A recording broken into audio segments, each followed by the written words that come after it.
Alright guys, what is going on tonight? Hope everyone's doing good. Um so what was I gonna say? Um Trade deadlines tomorrow. As all of you know, I'm doing a trade deadline live stream starting at 1 2 whenever the deadline ends. We could talk about what kind of moves are made and just have a fun time. It's gonna be my first live stream I'm doing, so we'll see how it goes. Um I want to come on here and say that a few trades have happened already, and I really haven't had a chance to talk about them yet. First and foremost, I am a Lakers fan, so we'll get into that in a little bit. But I want to talk about some of the trades that have already happened and kind of give you my thoughts on it. So obviously the biggest trade that happened was like 2 days ago or so. Kyrie Irving went to the Mavs for Finney Smith and Dinwiddie. I don't know how that trade's gonna work. I don't know how Kyrie and Luka are gonna work together, but it's just kind of a wait and see type of thing. And the other thing is like, is Kyrie even gonna stay in the off season? Is he gonna go somewhere else? You never know with Kyrie, but we'll see how they work together. We'll see kind of how that goes. But in terms of the trade, in my opinion on it, I wouldn't say it's the worst. I think it was more of a win for, obviously, the Mavs, obviously. But, and so, yeah, it was more of a win for the Mavs because they got that second guy that can pair with Luka and have some star power around Luka, which is desperately been needed for them. Dinwiddie back in Brooklyn, and I know Brooklyn likes Dinwiddie. He's one of those players that can come in and kind of lead a team, veteran type of guy. Finney Smith is a defensive type of all-around player that will help him in the backcourt and the defensive side of things. So the trade is, I think, more a win for the Mavericks, but also I think the Nets really didn't get robbed either. I think it was a good trade for both of them. So that was probably the biggest trade that happened. And there were a few other trades that happened. There was the Heat and Spurs, I think, did a trade, but I'm not going to try to cover small trades in this. But the biggest trade that happened, I would say, about an hour or two ago. And I don't think I talked about this on YouTube, but I was kind of talking to a few of my friends about this and why I think this would be a good trade for the Lakers based on everything I've seen this year. First of all, LeBron doing what he did last night, setting the all-time scoring record. He deserves it. He puts in a lot of work, and if any player was to do it, I think he's the one that deserves to do it.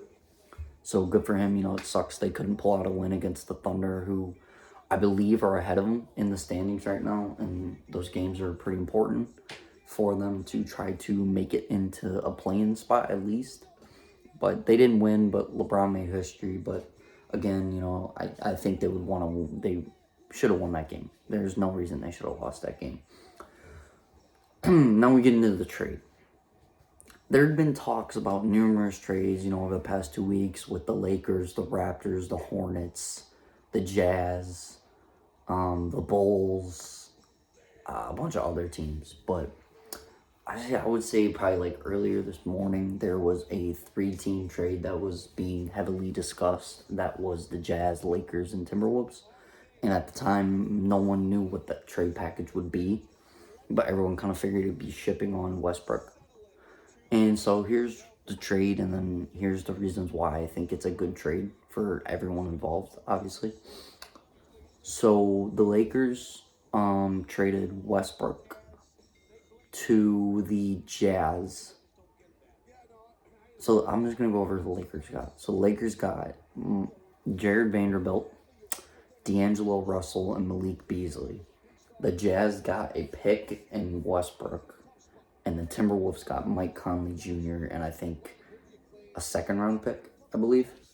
So obviously for the Lakers, this is good because it gives us some 3-point shooting, perimeter shooting, which we desperately need. It gives us like a starting shooting guard, which we don't really have right now. We have players that can come off the bench and be that, but we don't really have that definitive starting type of position on the team. And so us getting D'Angelo Russell is good because D'Angelo Russell was on the Lakers all the way back when, and I remember he was an absolute beast. I know this year he's averaging, I think, like top 10 in 3-point shots, and maybe he's scoring like 20 points per game, maybe more. So D'Angelo Russell's a good piece to have back on the Lakers. He's your kind of all-around scorer, and also like the perimeter is involved in that too. Malik Beasley, I know he is in at least top 10 for 3-point percentage and 3-point shots made. So that's good for the Lakers to have a 3-point shooter like that. And then, because your starting five could be any combination now. It could be LeBron, AD, Vanderbilt, D'Angelo Russell, and Malik Beasley. And then you could have Rui Hachimura come off the bench if you wanted to. And then you have Jared Vanderbilt, which is a solid big man that can give us more depth at that position, because right now we only have AD, Thomas Bryant, and Rui Hachimura. It's good to have another big man in our court. And so this team is all well balanced now, which if the Lakers needed to do one thing, it was to go out and get positions that can balance out the team and give us more depth, not just for now, but for the future. So I think it was a good, beneficial trade. Good news is we only gave away 1 first. So I'm fully expecting either 1 to 2 more deals be made tomorrow. The rumor is possibly Gary Trent Jr., which would be good. I think if we can get rid of Pat Bev for Gary Trent, or Pat Bev and a pick for Gary Trent, it's good. I know Gary Trent is a lights-out 3-point shooter. He would give us more perimeter shooting, which we desperately need that. So we'll see what happens, but like I said, we still have that other pick that we can use in trades tomorrow. The deadline is at 3 or 4 tomorrow, so we have time all day. We'll see kind of how it shakes out, obviously. But I feel like this is a good step in the right direction for the Lakers to save this year and potentially get into the play-in, because the Western Conference, if you win a few games, you can easily move into a spot to where you make the play-in. It's not like the East, where the East is so stacked. It's really hard to do that. We got a couple games here on the schedule that are kind of games I know we can win, and we kind of need to win them. I think having this new lineup and these new players come in and be an impact right away is going to boost our chances to make the play-in this year. And especially if LeBron and AD stay healthy with this newer team, I think we can really make a deep run potentially in the playoff this year. So this was just a good trade for the Lakers.